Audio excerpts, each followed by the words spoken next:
Turkish farmers are relieved that they can once again export their products to Russia now that sanctions have been lifted. Now, Russia is, of course, one of the largest trading partners for the farmers, but they are still uncertain about the future. Ediz Tiyansen reports from a village in Turkey's agricultural hub. In the village of Hüsametli, tea is always fresh and the climate always mild, ideal for year-round farming. Growers have peace of mind knowing their investment will pay off during harvest season. But that was disrupted last year along with Turkish-Russian relations when a Turkish jet shot down a Russian warplane. When Russia stopped buying our vegetables and fruits, our prices dropped from around 2 liras all the way down to only 30 cents. All the landowners lost money. We couldn't even cover the expenses of our investment. All our labor went down the drain and vegetables were left to rot.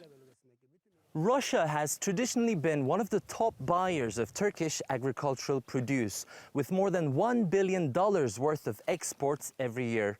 But last year's sanctions reduced that substantially, and it's farmers like these who paid the heaviest price. According to Mersin's Chamber of Commerce, that's because the agriculture sector is heavily dependent on the Russian market.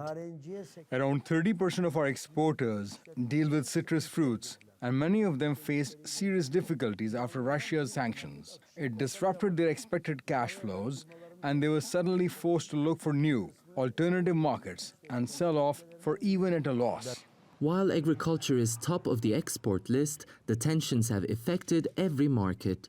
Turkey and Russia stand on opposite sides in the Syrian civil war, and their once growing bilateral trade volume has all but diminished. Now that's about to change for the better. In his first visit to Turkey since the crisis, the Russian president hinted at stronger cooperation. Russia has made an important decision today.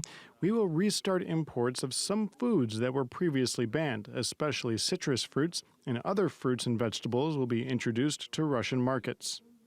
It's a message of reassurance to exporters like Mustafa, but like many others, he no longer wants to rely on just one buyer.